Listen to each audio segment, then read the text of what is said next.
Ich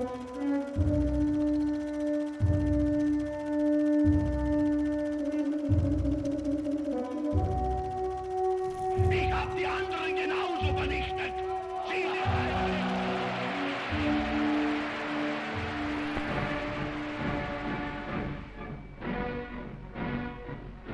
There are men who alter the course of history. On January 30th, 1933, a 43-year-old man took his oath as Chancellor of the Reich in the Reich Presidential Palace in Berlin. What follows is the history of that reign, told from the inside.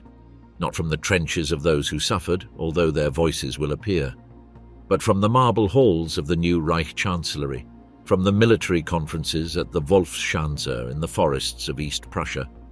The German Workers' Party had, when Hitler joined it in September 1919, fewer than 100 registered members.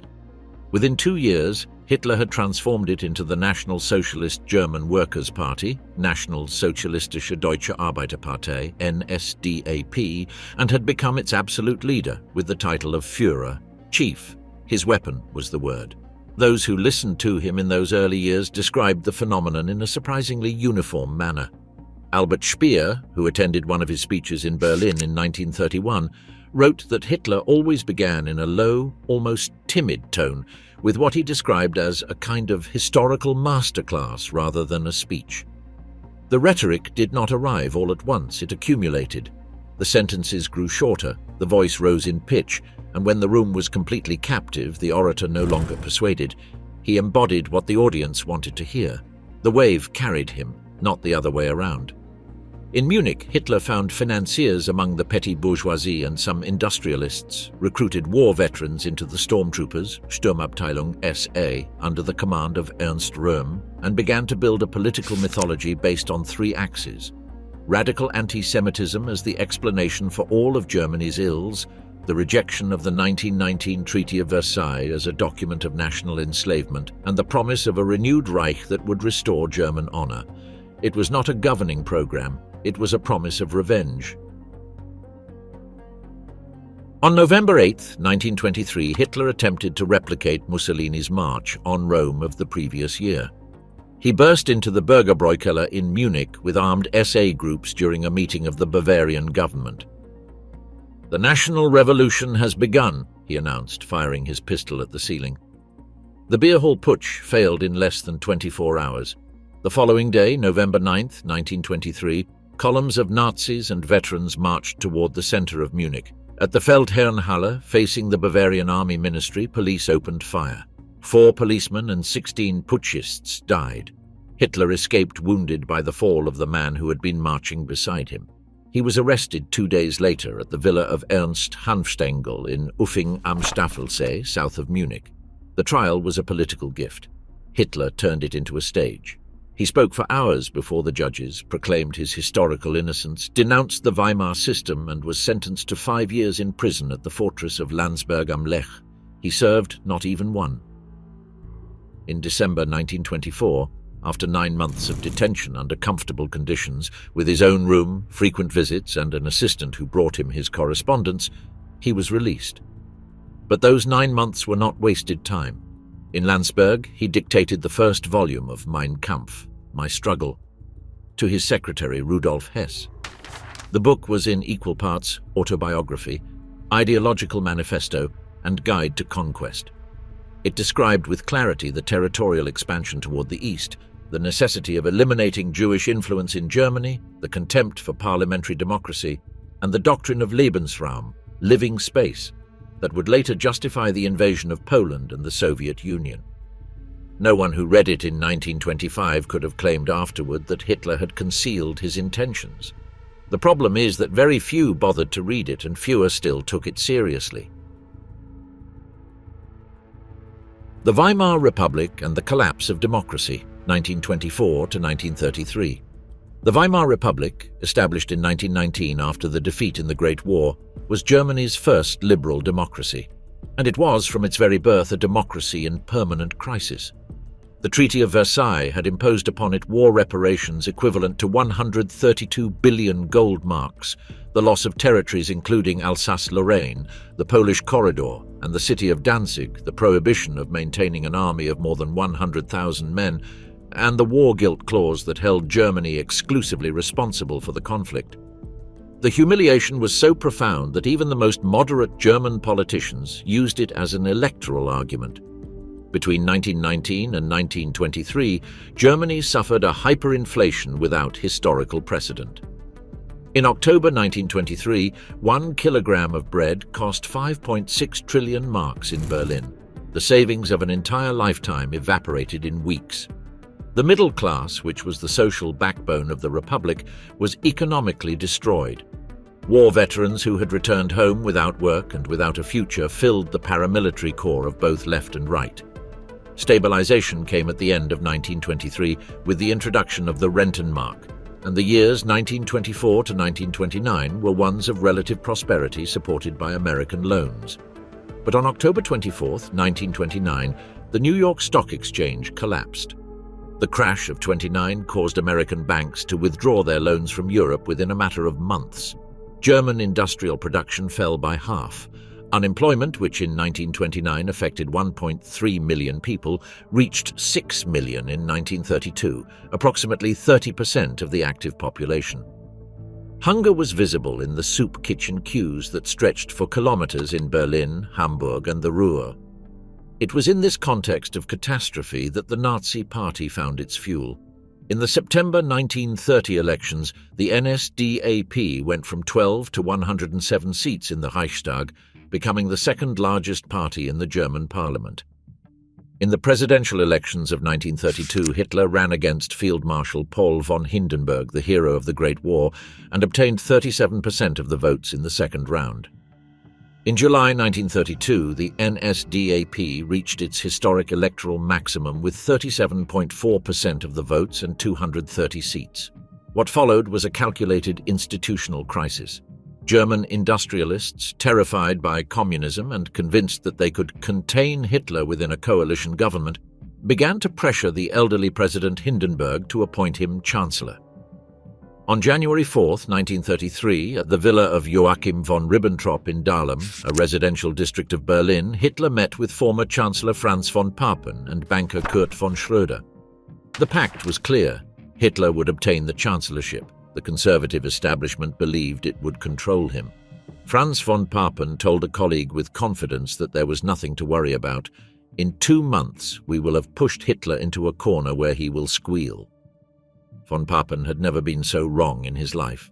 On January 30, 1933, at 11:45 in the morning, Adolf Hitler took his oath as Chancellor of the Reich at the presidential palace in Berlin before President Paul von Hindenburg, who was 85 years old and visibly deteriorated. That night, torches burned through the streets of Berlin for hours. Columns of the SA and SS paraded before the Chancellery while Hitler saluted from the window. Goebbels noted in his diary, "Germany is awake." Albert Speer, who at that moment was completely absorbed in decorating the party headquarters in Berlin, read the news in the newspaper without giving it too much importance. On January 30, 1933, he writes, "I read about Hitler's appointment as Chancellor, but for the moment that changed nothing for me. For Germany and for the world, it changed everything." The seizure of total power, the Nazi state under construction, January to August 1933. The new Chancellor's first act was to request the dissolution of the Reichstag and the calling of new elections for March 5, 1933. He needed a parliamentary majority that would legitimize his next steps. The Nazis controlled the Ministry of the Interior in the hands of Wilhelm Frick and the Prussian police under Hermann Göring. They had the instruments of the state. The night of February 27, 1933, changed the course of the month. The Reichstag building caught fire. Flames leapt from the building's rectangular windows when firefighters arrived at the Platz der Republik. A young Dutchman named Marinus van der Lubbe was found inside with incendiary materials. He was 24 years old, a committed communist, and according to all subsequent investigations, he acted alone. But Hitler and Goebbels did not wait for the investigation. That same night, gathered at the scene of the fire, they declared it to be the beginning of a communist coup. Göring ordered the mass arrest of communist leaders throughout Germany that very same night. The following day, February 28, 1933, Hindenburg signed the Reichstag Fire Decree, Reichstagsbrandverordnung, formally titled the Decree for the Protection of the People and the State. It indefinitely suspended the articles of the Weimar Constitution that guaranteed freedom of speech, freedom of the press, freedom of assembly, and the inviolability of the home. The police could detain citizens without a warrant. Communications could be intercepted. The decree was never revoked. It was the formal end of the Weimar Republic, though no one yet called it that. In the elections of March 5th, with terror already in place, the communists with their leadership in pre-trial detention, the opposition press censored, the SA patrolling the polling stations, the NSDAP obtained only 43.9% of the vote. It was not the absolute majority Hitler needed. But in coalition with Alfred Hugenberg's German National People's Party, DNVP, it reached 51.9%. That was enough. On March 23, 1933, at the Kroll Opera House in Berlin, the Provisional Reichstag, since the original building was still damaged, the Enabling Act, Ermächtigungsgesetz, was voted upon. The law granted the government the power to legislate by decree for 4 years without requiring the approval of the Reichstag or the President. It was the legal surrender of parliamentary power. To pass it, 2/3 of the votes were required. The communist deputies were in prison or in hiding. The Social Democrats, harassed by the SA posted outside and inside the building, voted 94-0 in opposition, the only party that dared to vote against it. Social Democratic leader Otto Wels delivered the last words of democratic resistance ever spoken in that parliament. "No one can rob us of our honor." The law was passed by 441 votes in favor and 94 against. The following months were of a devastating speed. On May 2nd, all trade union organizations were dissolved by decree and their premises occupied by the SA. On May 10th, at the Opernplatz in Berlin and in 23 other German cities, Nazi students burned thousands of books in public bonfires. Sigmund Freud, Karl Marx, Erich Maria Remarque, Heinrich Heine, Bertolt Brecht, Magnus Hirschfeld. The philosopher Heinrich Heine had written in 1820, "Where they burn books, they will ultimately burn people too." On July 14, 1933, all political parties except the NSDAP were declared illegal. Germany was officially a one-party state. The Gleichschaltung, the forced synchronization or coordination, spread systematically to every sphere of public life: trade unions, cultural associations, sports organizations, churches, and the media. On April 1, 1933, Joseph Goebbels, appointed Minister of Propaganda on March 13th, organized the first national boycott against Jewish businesses. SA men stood guard outside shops bearing placards painted with the Star of David and the warning, "German do not buy from Jewish shops." Meanwhile, the terror system was taking physical shape. On March 22, 1933, Heinrich Himmler, the new chief of the Munich police, announced the opening of the first concentration camp at Dachau, a former munitions warehouse 16 kilometers northwest of the city. The first detainees were communists, social democrats, trade unionists, and other enemies of the state. Commandant Theodor Eicke established there the system that would later be replicated throughout the Reich: forced labor, brutal discipline, systematic humiliation. The night of the Long Knives and the death of Hindenburg, June to August 1934. By June 1934, Hitler faced a threat that came from within.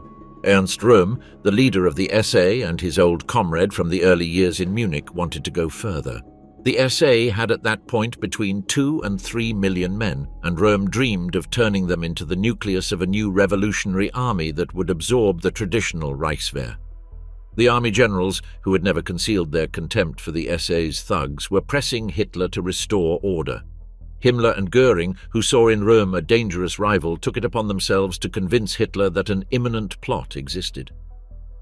On June 30, 1934, in what history knows as the Nacht der langen Messer, the Night of the Long Knives, SS units arrested and executed hundreds of people throughout Germany. Röhm was detained at the Hanselbauer Hotel in Bad Wiessee, Bavaria, where he was sleeping when Hitler's men arrived at dawn. He was taken to Stadelheim prison in Munich. Legend has it that he offered to let Hitler himself shoot him. An SS officer entered his cell and left a revolver on the bed. Röhm refused to use it. 2 officers entered and shot him at point-blank range. In total, between 70 and 85 people were officially executed. Historians estimate that the real number was higher, probably between 100 and 150. Among the victims were not only SA leaders. Former Chancellor Kurt von Schleicher and his wife were also murdered at their villa in Neubabelsberg near Berlin. Gregor Strasser also died, the former head of the party's organization who had attempted to negotiate with Hindenburg in 1932. Franz von Papen, the former chancellor who had tamed Hitler with such confidence, survived by a miracle. His secretary was murdered and his own apartment was searched. On July 3, 1934, the cabinet promulgated a law declaring the executions to be measures of state defense. There were no trials, there was no investigation. The Reichstag applauded. Speer, who knew many of those involved, recalled in his memoirs that the news of the murder of von Schleicher and his wife disturbed him deeply, but that, like so many other things, it was mentally filed away under the category of political matters that did not concern him as an architect. It was the mechanics of complicity, ignoring the horror in order to keep on building. On August 2, 1934, President Paul von Hindenburg died at his estate in Neudeck in East Prussia at the age of 86. That same day, before the body had even been moved, Hitler signed a law merging the offices of President and Chancellor into one, the Führer and Chancellor of the Reich. The army, in a decision of incalculable historical consequences, swore that very same day a personal oath of loyalty not to the German state nor to the constitution, but to Adolf Hitler personally.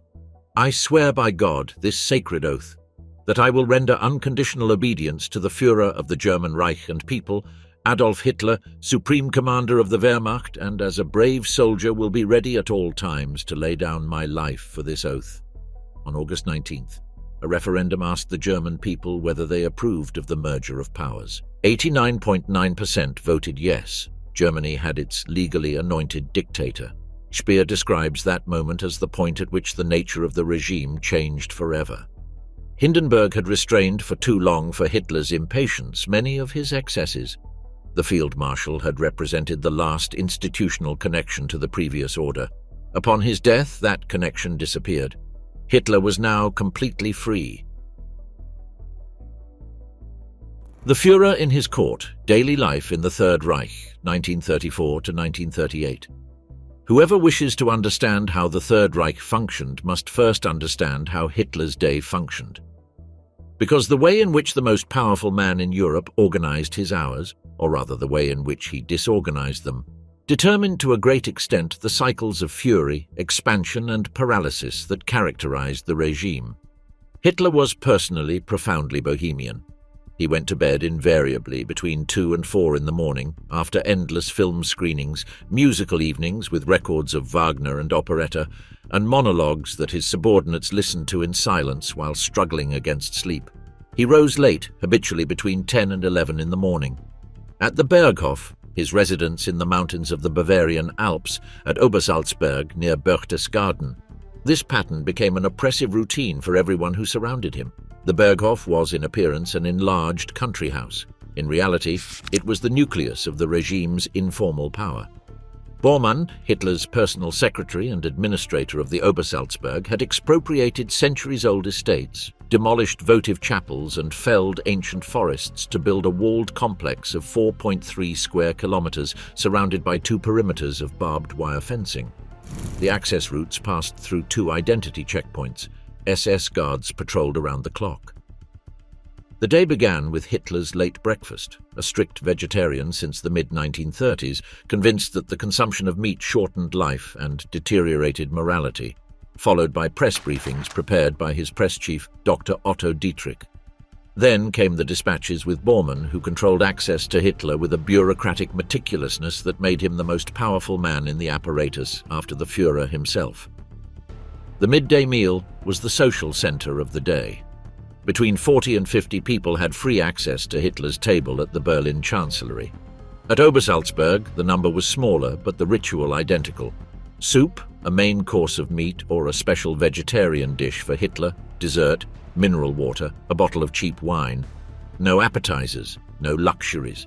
Hitler liked to underline the sobriety of his table as propaganda for the people's community, though Goering, who almost never attended, had commented contemptuously to Speer that the food at the Führer's house was too horrible for his taste.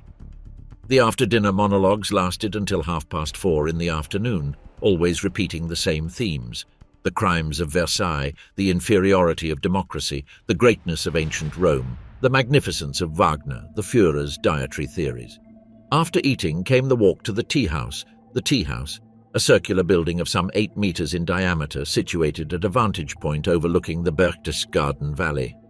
The route was invariable, the comments about the landscape were almost always the same, and the company already knew every phrase by heart. Eva Braun, Hitler's companion since 1929, usually sat beside him.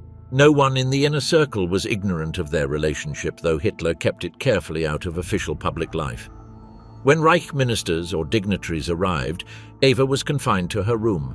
Eva Braun was the daughter of a Munich school teacher. Her father continued to lead the modest life that corresponded to his position. Hitler gave her for birthdays and Christmas jewelry set with semi-precious stones worth a few hundred marks, insults in the form of costume jewelry, as Speer would write with a certain bitterness. She was an enthusiastic sportswoman, a good skier, with no interest whatsoever in politics. During the years of Speer's friendship with her, she would sometimes comment with practical intelligence on the small abuses she witnessed in Munich, which irritated Bormann because it meant that Hitler called him to account.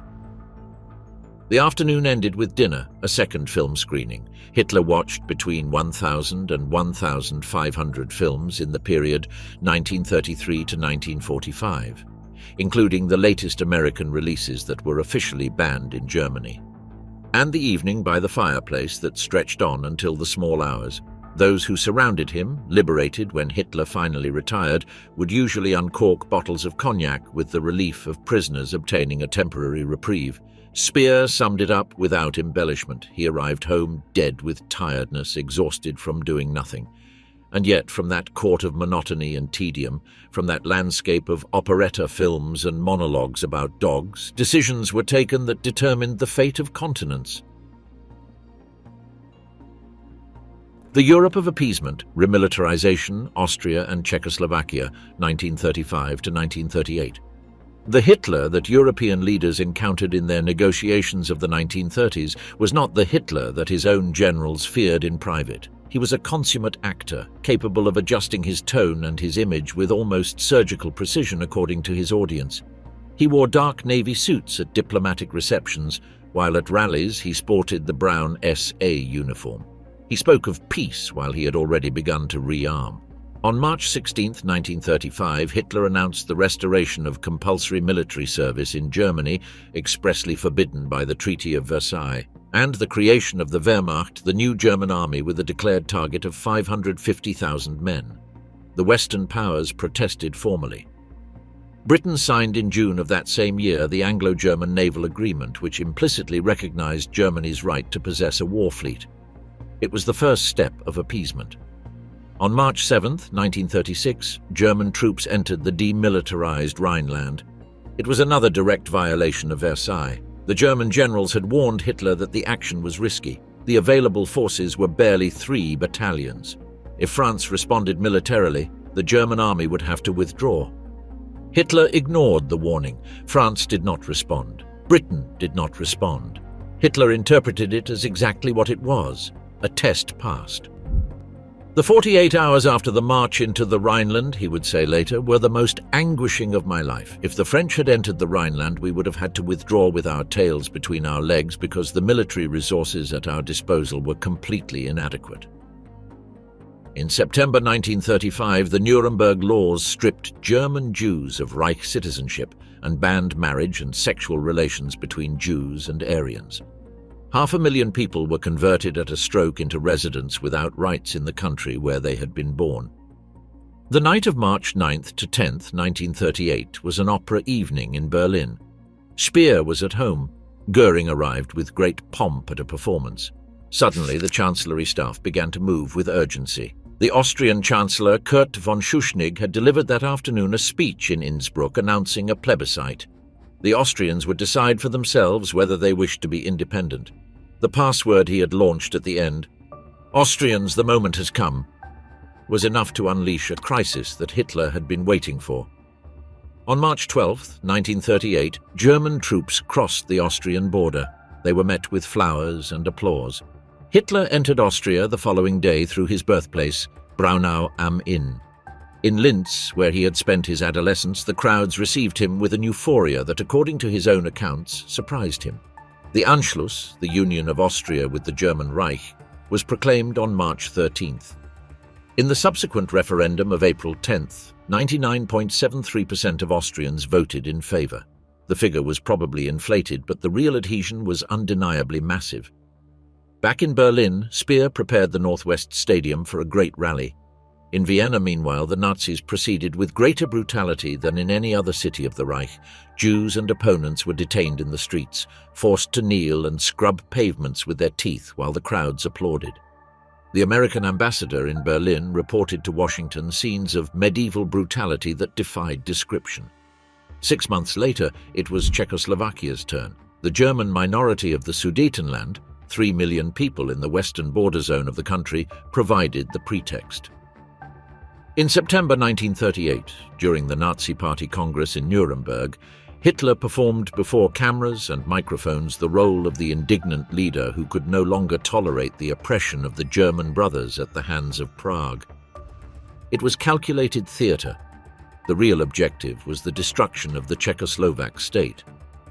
On September 29, 1938, in Munich, the Prime Ministers of Great Britain, Neville Chamberlain, France, Édouard Daladier, Italy, Benito Mussolini, and Germany signed the Munich Agreement. Czechoslovakia, which was not invited to negotiate its own fate, was forced to cede the Sudetenland to the Reich. Chamberlain returned to London waving the paper of the agreement before the cameras. Peace for our time. Hitler, for his part, told his generals and Speer in private that the agreement was a personal failure. He had wanted the war. The Western powers had surrendered too easily. "They have robbed us of our entry into Prague," he complained bitterly. On March 15, 1939, exactly 6 months after Munich, German troops entered the Czech capital. President Emil Hácha, an elderly lawyer of 70 years with no previous political experience, had been summoned to Berlin in the dead of night and subjected to a session of psychological terror in the new chancellery that Hitler had shown him with pride weeks before. When Hácha showed signs of wanting to resist, he suffered a heart attack. Dr. Morell, Hitler's personal physician, injected him with some stimulant. Hácha signed the capitulation of his country at 4 in the morning.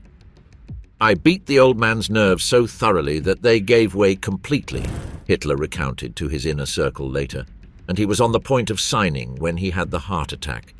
In the adjoining room, Morell gave him an injection, but in that case it worked too well. Hácha recovered too much strength, revived, and was no longer willing to sign until I finally wore him down again. On August 23, 1939, the world woke to a piece of news that seemed impossible. The Soviet Union and Nazi Germany had signed a non-aggression pact. The Molotov-Ribbentrop Pact included a secret protocol that divided Eastern Europe into spheres of influence. Poland would be partitioned between the two countries. The Baltic states, Finland and Bessarabia would go to the USSR. The road to Poland was clear. The blitzkrieg, Poland and the fall of Western Europe, September 1939 to June 1940. On September 1, 1939, at 4:45 in the morning, 89 German divisions crossed the Polish border at multiple points simultaneously. The armoured battleship Schleswig-Holstein, which was visiting the free port of Danzig on a courtesy call, opened fire at 4:48 on the Polish military installations on the Westerplatte Peninsula.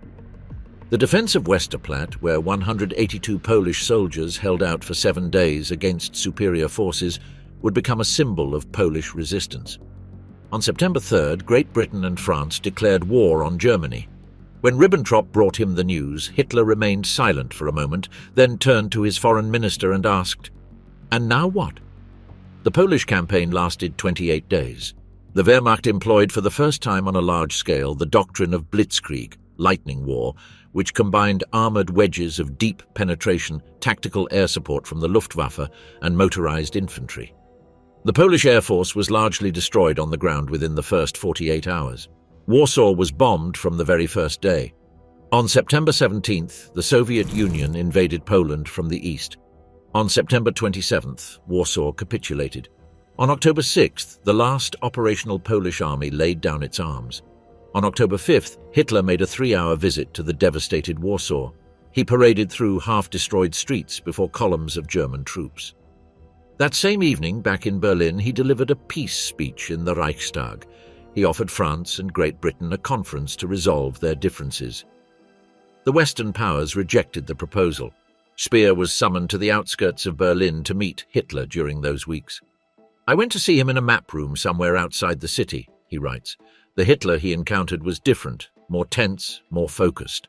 Conversations about architecture became shorter, though they did not disappear entirely. Even at war, Hitler continued to review plans for Berlin and Linz. The megalomaniacal visions of the future Reich's capital had not been put on pause. The winter of 1939 to 1940 was known as the Sitzkrieg, the sitting war on the Western Front. The Germans did not attack, neither did the French and British. Both sides watched each other from their lines. The Western world began to wonder whether there would be a real war at all. The answer came on April 9, 1940.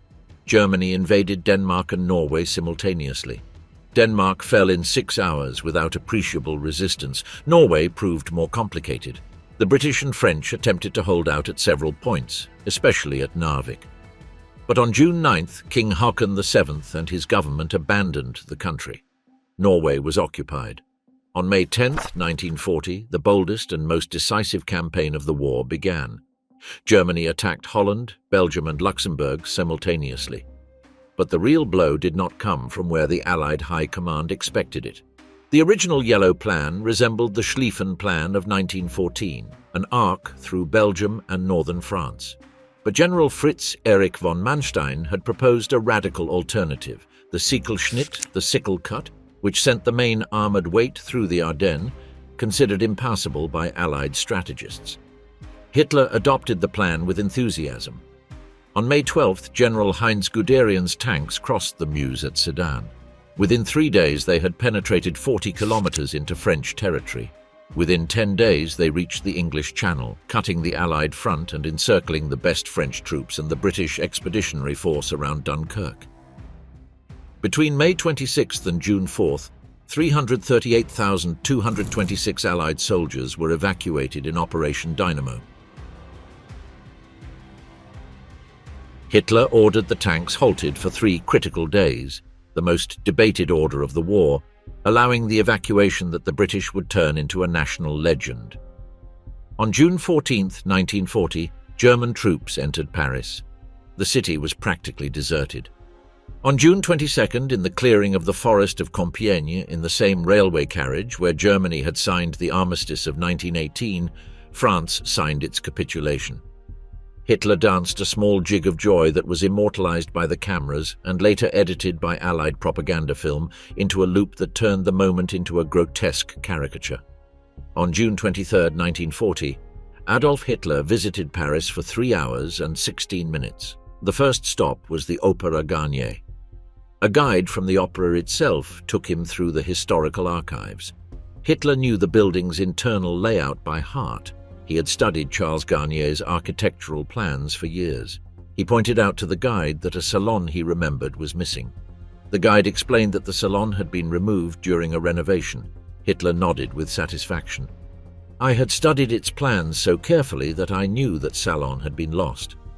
Afterward, he went to Les Invalides, where he contemplated Napoleon's sarcophagus. He ordered that the ashes of the Aiglon, Napoleon's son, be transferred from Vienna to Paris to rest beside his father. It was the only generous gesture he ever made toward France. The Kroll Oper in Berlin celebrated the armistice with a gala. Speer attended. The atmosphere was euphoric. Someone asked Speer whether he believed the war was over. "Of course," he replied. "Who can stop him now?"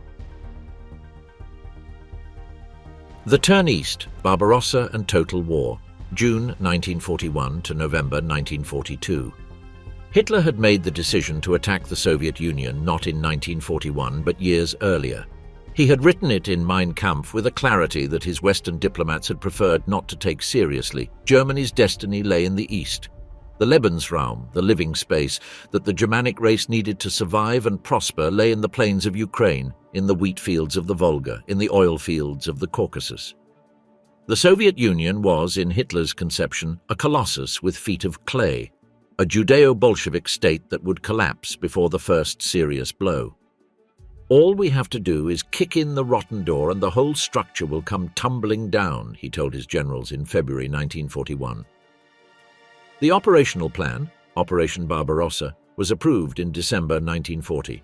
3 army groups would attack in parallel: Army Group North toward Leningrad, Army Group Center toward Moscow, and Army Group South toward Kiev and the Caucasus. The objective was to reach a line running from Arkhangelsk in the north to the Volga River in the south, the so-called AA line, before winter arrived. On June 22, 1941, at 3:15 in the morning, more than 3 million German soldiers together with Finnish, Romanian, Hungarian and Italian contingents simultaneously crossed the Soviet border along a front of 2,900 kilometers. It was the largest military operation in the history of humanity up to that moment. The first days were devastatingly effective and appeared to confirm Hitler's predictions. Soviet air forces lost more than 2,000 aircraft in the first 24 hours, many of them destroyed on the ground. German armored units advanced 100, 200, 300 kilometers in days.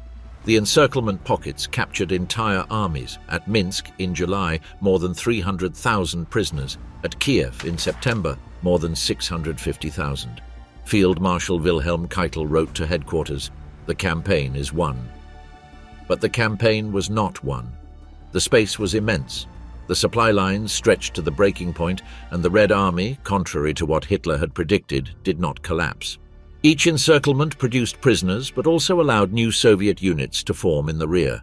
Stalin, contrary to what many historians argued for decades, did not suffer a personal breakdown in the first days of the invasion. He recovered quickly and began to reorganize the defense. Hitler's headquarters during the Eastern Campaign was the Wolfschanze, the Wolf's Lair, a bunker complex built in the dark pine and birch forests of East Prussia near the small town of Rastenburg. The installation consisted of 25 main bunkers clad in concrete up to 8 meters thick, distributed across 3 concentric security zones. The walls sweated moisture. The constant noise of the electric generators was so penetrating that Hitler's closest collaborators developed hearing problems over time. The air was stale, the lighting artificial, the landscape uniformly grey through the few ventilation openings in the ceilings. The summers were humid and plagued by mosquitoes, the winters bone-chillingly cold. In that environment, Hitler began to exercise ever more direct and ever more damaging control over military operations.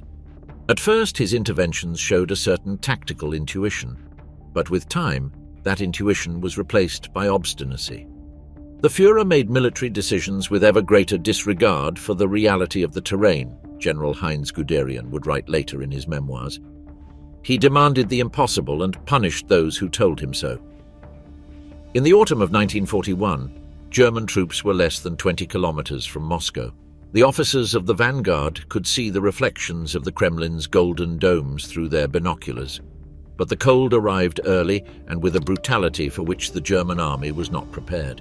The troops, who had set out with summer equipment, fought at minus 30 degrees Celsius in thin leather boots. The lubricants in the tanks solidified. Aircraft engines would not start. In December, the Red Army launched a counter-offensive that pushed the Germans back at several points along the front. Hitler blamed his generals. On December 19, 1941, he dismissed Field Marshal Walter von Brauchitsch as commander-in-chief of the army and personally assumed command. He never relinquished it. From that moment, Hitler was not only the political dictator of Germany, he was also its supreme military commander, making decisions about the position of every division, about every retreat, about every counterattack, and he was inflexible. The order he gave his troops in December 1941, "Hold where you are, not one step back," probably prevented a total defeat that winter, but it turned that principle of blind resistance into permanent dogma, even when reality demanded movement. Hell in the East. Stalingrad and the Turning Point, January to February 1943. The summer of 1942 brought new German victories in the east. The armies advanced toward the Caucasus, toward the oil fields of Baku, toward the Volga. In August 1942, the Sixth Army of General Friedrich von Paulus reached the outskirts of Stalingrad, the industrial city on the banks of the Volga that bore the name of the Soviet leader. The Battle of Stalingrad lasted 6 months, from August 1942 to February 1943. It was the bloodiest urban battle in history. The fighting unfolded house by house, floor by floor, room by room. General Vasily Chuikov, commander of the Soviet 62nd Army defending the city, described a specific tactic: keeping his lines as close to the enemy as possible, so that German artillery and aviation could not operate without destroying their own troops. The safest front is right next to the enemy, was his principle. Inside the destroyed factories of Stalingrad, the tractor factory, the barricades metallurgical plant, the Red October plant, Soviet and German soldiers fought in ruins that smelled of gunpowder, blood, and charred flesh. The buildings had lost their roofs and outer walls, but the metal frameworks remained standing like enormous cages where men killed each other with grenades and bayonets in near total darkness. On November 19, 1942, the Red Army launched Operation Uranus, a double encirclement of German forces in and around Stalingrad. Within 4 days, Soviet armor closed the pocket. 290,000 German, Romanian, Italian, and Croatian soldiers were trapped. Hitler forbade any attempt to break out. The Sixth Army, he told von Paulus, would remain where it was. Field Marshal Erich von Manstein attempted a relief from the outside with Army Group Don, Operation Winter Storm, which came within 48 kilometers of the pocket before being halted. In January 1943, the pocket was shrinking under irresistible pressure. Gomrak Airfield, the last available landing strip for German supply aircraft, fell on January 22nd. The troops were receiving between 200 and 250 calories per day. Horses were slaughtered for food, then rats, then boiled boot leather.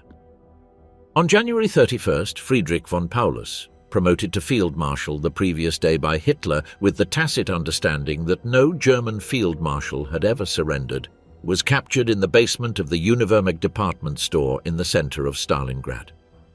The following day, February 2nd, 1943, the last German units in the northern pocket laid down their arms. More than 100,000 German soldiers marched toward Soviet prisoner of war camps. Most never returned. Estimates indicate that of the 91,000 captured, only 6,000 returned to Germany after the war. The rest died of cold, hunger, disease, and exhaustion in the prisoner of war camps of the Volga and Siberia. Hitler shut himself away in the Wolfschanze with the news. His state, according to the testimonies of those who saw him in those hours, was a mixture of disbelief and fury.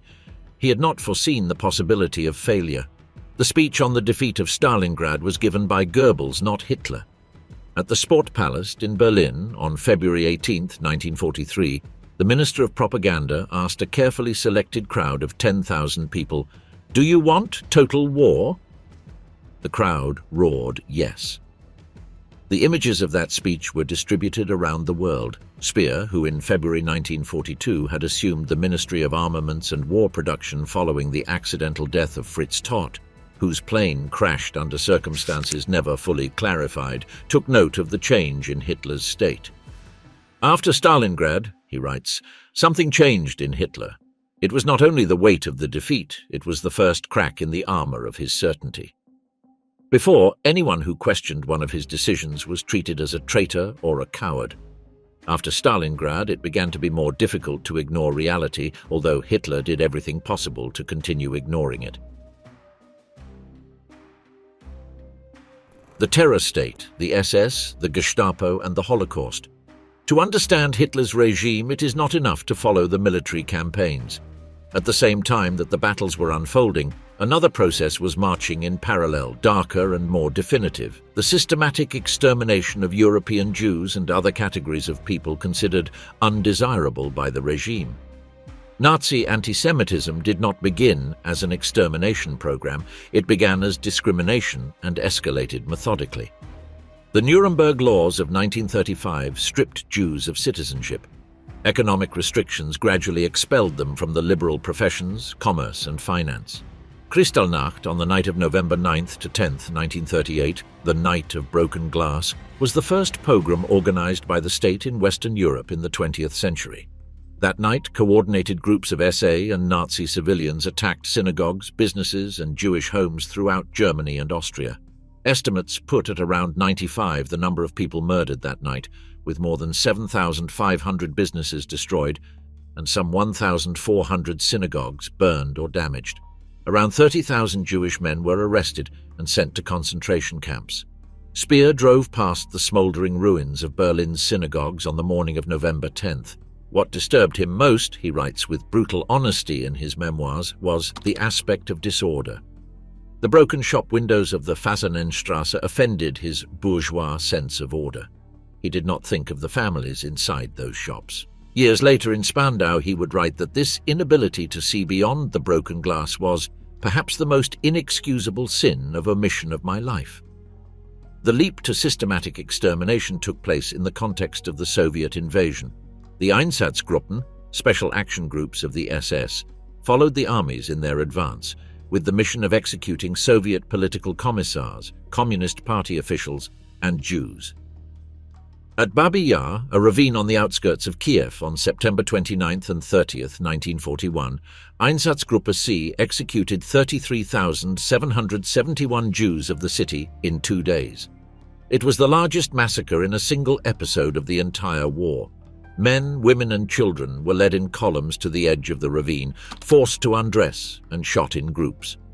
On January 20th, 1942, in a villa on the shores of Lake Wannsee in Berlin, 15 senior officials of the regime, among them Reinhard Heydrich, head of the Reich Main Security Office, and Adolf Eichmann, responsible for Jewish affairs at the Gestapo, met in a session that lasted approximately 90 minutes to coordinate what they called the final solution to the Jewish question and Lösung der Judenfrage.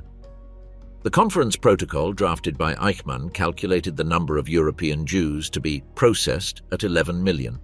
The extermination camps, distinct from the concentration camps, began operating in the winter of 1941 to 1942. Chelmno was the first in December 1941. Belzec, Sobibor and Treblinka followed under Operation Reinhard. Auschwitz-Birkenau, the largest of all, began its primary extermination function in the spring of 1942. Unlike the labor camps, which had an economic purpose, the extermination centers had a single objective: the industrial killing of people in the shortest possible time. Trains arrived from all across occupied Europe. The victims were selected on the platform. Those capable of working were sent to the camp. The rest, the elderly, children, mothers with babies, the sick, were led directly to the gas chambers. Zyklon B, a commercial hydrogen cyanide pesticide, was the agent used at Auschwitz. Gauleiter Karl Hanke warned Speer in the summer of 1944 not to visit Auschwitz under any circumstances and never to accept any invitation that would take him there. It was a warning without explanation. Speer did not ask. He did not want to know. "I preferred not to know," he would write decades later in one of the most quoted passages of his memoirs. "What I could have known and did not want to know, what I should have concluded from the little I did know, that was my guilt." Between 1942 and 1945, 6 million European Jews were murdered. The figure includes 3 million citizens of Poland, 1,100,000 from the Soviet Union, 560,000 from Hungary, 280,000 from France, 160,000 from the Netherlands, 65,000 from Greece. The largest individual extermination center, Auschwitz-Birkenau, processed according to the most widely accepted estimates between 1.1 and 1.5 million people. Of these, more than 90% were Jews. The Minister of Armaments and the Economic War, 1942 to 1944. When Albert Speer arrived at the Ministry of Armaments on February 8, 1942, German military production was in chaos. His predecessor, Fritz Todt, had developed a relatively efficient system of industrial committees, but the interference of Göring, Himmler, Ley, and dozens of other satraps of the regime had turned the war economy into an arena of personal rivalries.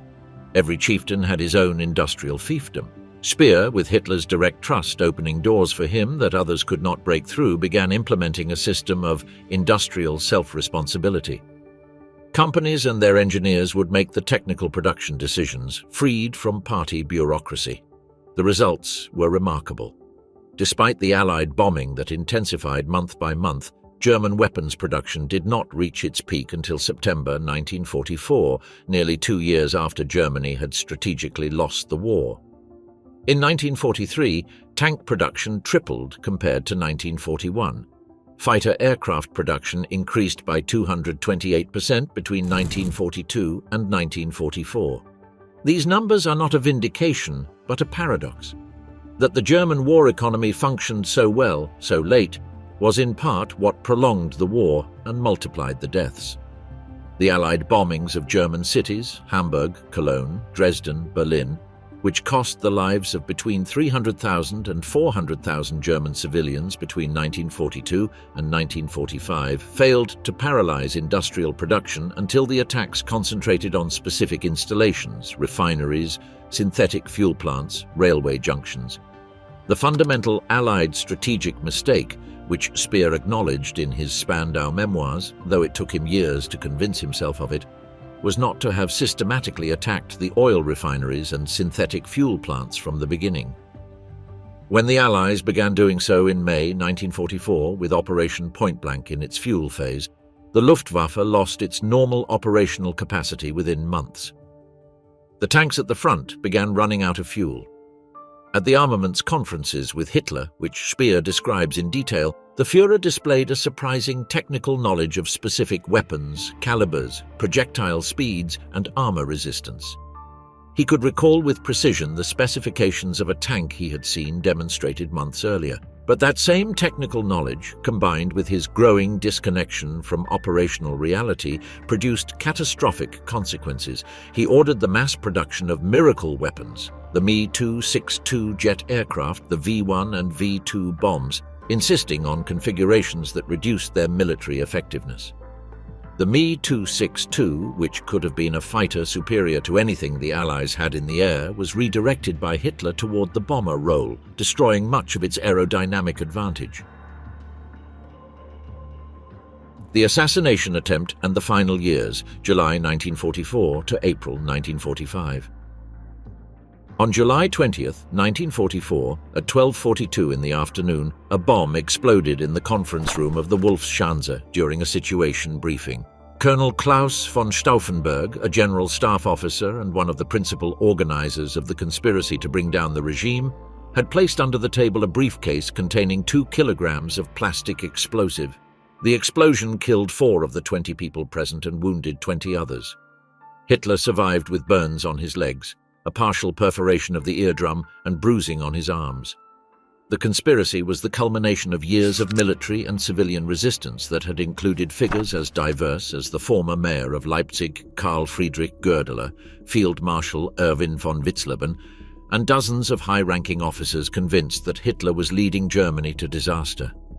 Operation Valkyrie, the code name for the plan to seize control of the government after the assassination attempt, failed in part because Hitler survived, in part because the conspirators in Berlin hesitated during the critical hours, and in part because Goebbels, who was in Berlin, reacted with a speed that the conspirators had not anticipated.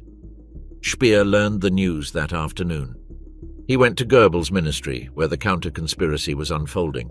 What he saw was a surprisingly calm Goebbels speaking on the telephone, coordinating the response. Loyalist SS units surrounded the ministries in central Berlin, where the conspirators had attempted to seize control. At midnight, Lieutenant General Friedrich Fromm, who had been aware of the conspiracy but had not committed himself to it, ordered the summary execution in the courtyard of the war ministry of the principal conspirators who had been captured, von Stauffenberg, General Friedrich Olbricht, and 2 other officers. Fromm hoped that by doing so he would erase the traces of his own complicity. He did not succeed. He was arrested weeks later. In total, around 5,000 people were arrested in the months following the attempt. Approximately 200 were executed. The executions were not always by firing squad. Several of the most prominent, Field Marshal von Witzleben and General Helmuth Stief among them, were hanged with piano wire at Plötzensee, filmed by the cameras of the regime. Hitler watched the films of the executions that very night. The Hitler that Speer encountered on his visits during the following months was another man entirely. His left arm trembled permanently, probably a symptom of Parkinson's disease that had already been diagnosed or was advancing without diagnosis. His skin was greyish, his eyes watery. He walked hunched over. Dr. Morell administered him ever-increasing doses of stimulants, vitamins, and preparations of organic origin whose exact composition some doctors in his entourage suspected included more dangerous substances, possibly amphetamines.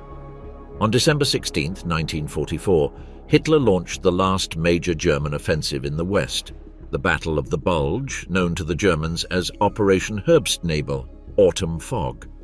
8 armored and 17 infantry divisions attacked through the American front in the forests of the Belgian Ardennes, in the same mountains that had served as the axis of breakthrough in May 1940. The tactical surprise was complete. In the first week, the Germans advanced 85 kilometers and created a deep wedge in the Allied lines, the bulge that gave the battle its name in Anglo-Saxon historiography. The city of Bastogne was surrounded. When the German general demanded the surrender of the American commander General Anthony McAuliffe, the American commander responded with a single word: nuts. But time was working against Germany. The sky cleared on December 23rd and the Allied Tactical Air Force began devastating the German columns. General George Patton turned the Third Army northward in a maneuver that in any other war would have taken 2 weeks. He carried it out in 4 days. On December 26th, Bastogne was liberated. On January 16, 1945, the German offensive was definitively cancelled. The Reich's last reserves of armour and fuel had been burned through. The Bunker, the last days of Adolf Hitler, January to April 1945. In January 1945, the Red Army crossed the Vistula and flooded into Poland. The German front, which 3 weeks earlier had been in the Ardennes, was cracking in February at 300 kilometers from Berlin. Refugees filled the roads of the east in columns that the Polish cold of -20 degrees turned into death marches. It is estimated that between 2 and 3 million German civilians died in the flight from the east during the first months of 1945. On January 16, 1945, Hitler moved definitively to Berlin, to his Führerbunker beneath the garden of the new Reich Chancellery.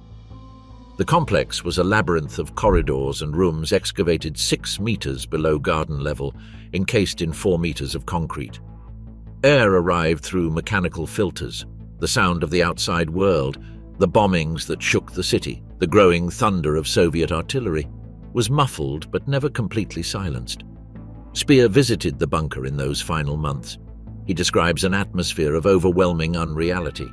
The situation conferences were held before maps where divisions were being moved that in reality had no more than 100 men. Hitler ordered counterattacks by armies that did not exist. General Gotthard Heinrici, who commanded Army Group Vistula in the final days of Berlin's defense, recalled that when he telephoned the Wolfschanze to request reinforcements, the Führer would describe to him the positions of units that Heinrici knew had been destroyed weeks earlier. On March 30, 1945, Speer made his last visit to the bunker before the final assault. His stated purpose was to save a collaborator. His real purpose, which he acknowledged only years later, was to say goodbye. Hitler received him with a vacant expression, shook his hand with an absent gesture, and dedicated a few incoherent words to him about a conference that should be held soon. There was no pending conference. Speer left. In the corridor, Magda Goebbels took him by the arm and begged him to stay. He kept walking. On April 30th, 1945, at 3:30 in the afternoon, Adolf Hitler shot himself in the right temple with his Walther PPK pistol in his room in the bunker while simultaneously swallowing a cyanide capsule. Eva Braun, whom he had married in a brief ceremony in the early hours of April 29th, died from the cyanide. The bodies were transported to the garden of the Chancellery, where in a ditch soaked in petrol and battered by Soviet artillery fire they were burned for several hours. Nothing identifiable remained. That same day, in Milan, the body of Benito Mussolini, executed by Italian partisans the previous day, was hung upside down from a scaffold in the Piazzale Loreto, the same square where the fascists had publicly displayed the bodies of executed partisans months earlier. On May 7, 1945, General Alfred Jodl signed in Reims, France, the unconditional surrender of all German armed forces. On May 8th, it was ratified in Berlin before the representatives of the four Allied powers. The war in Europe was over. Nuremberg and the Trial of Terror, 1945 to 1946. On November 20th, 1945, the greatest trial of modern history began at the Palace of Justice in Nuremberg. 24 leaders of the Nazi regime, those who had survived, Hitler, Himmler, Goebbels and others had committed suicide, sat in the dock accused of crimes against peace, war crimes and crimes against humanity, a legal category that, in its modern terms, was largely defined in that very process. On October 1, 1946, the tribunal pronounced its sentences. 12 defendants were condemned to death: Joachim von Ribbentrop, Alfred Rosenberg, Ernst Kaltenbrunner, Hans Frank, Wilhelm Frick, Julius Streicher, Fritz Sauckel, Wilhelm Keitel, Alfred Jodl, Arthur Seyss-Inquart, and in absentia, Martin Bormann. Göring was condemned to death but committed suicide the night before the execution with a cyanide capsule he had concealed during the proceedings. The executions of the rest took place in the early hours of October 16, 1946. Speer was sentenced to 20 years in prison. He acknowledged before the tribunal his responsibility as a member of the government. He accepted that as Minister of Armaments he had used forced labor on a massive scale, that he had collaborated with the SS when they provided prisoners from concentration camps for his production lines. The Soviet judges voted for the death penalty. The Western judges accepted the mitigating circumstances and sentenced him to 20 years. On October 1, 1966, Albert Speer walked out of Spandau prison in Berlin. He had served every single day of his sentence. With him also came out Baldur von Schirach, the former leader of the Hitler Youth, also sentenced to 20 years. Admiral Karl Dönitz, sentenced to 10 years, had been released in 1956. Speer published his memoirs in 1969. They sold millions of copies around the world. He died on September 1, 1981 in London, where he had gone for a BBC interview. He was 76 years old.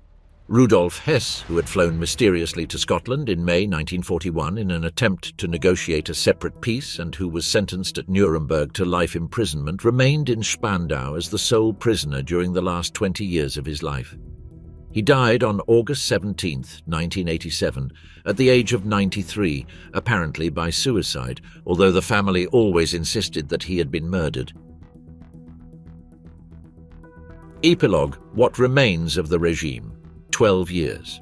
That is how long the regime lasted, that Hitler had promised would last 1,000 years. 12 years during which Germany, one of the most cultured and technologically advanced nations in history, was turned into the instrument of the most systematic barbarism of the 20th century.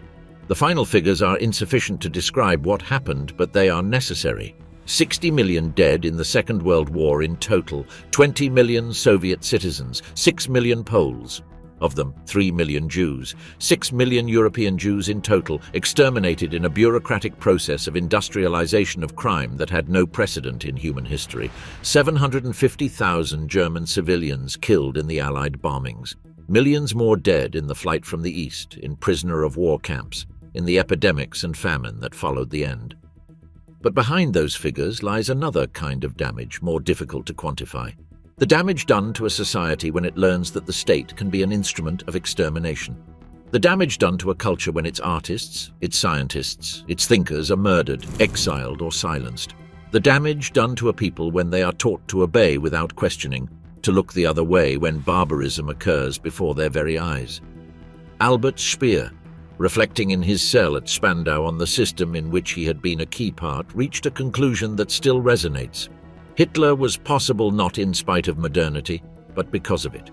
Technology without ethics, efficiency without humanity, obedience without conscience, those are the tools with which the Third Reich was built, and those tools still exist. The Wolfschanze lies today in ruins, destroyed by the SS before the Soviet arrival in January 1945. The concrete slabs lie overturned among the trees, covered in moss. The Berghof was bombed by the RAF in April 1945 and demolished by American forces in 1952 so that it would not become a place of pilgrimage. The new Reich Chancellery was demolished by the Soviets between 1945 and 1950. The marble from its walls ended up in the Soviet War Memorial in Treptower Park in Berlin. Of the great buildings of the Third Reich, little survives. Some party buildings in Nuremberg remain, converted into a documentation museum. The Berlin Olympic Stadium, which Speer redesigned for Hitler in 1935, hosted the Football World Cup in 2006. In Dachau, the first concentration camp, a memorial has existed since 1965. In Auschwitz-Birkenau, the largest extermination camp in history, the ruins of the gas chambers, blown up by the SS before the liberation in January 1945, remain exactly as the explosion left them. They are preserved as testimony to what was possible.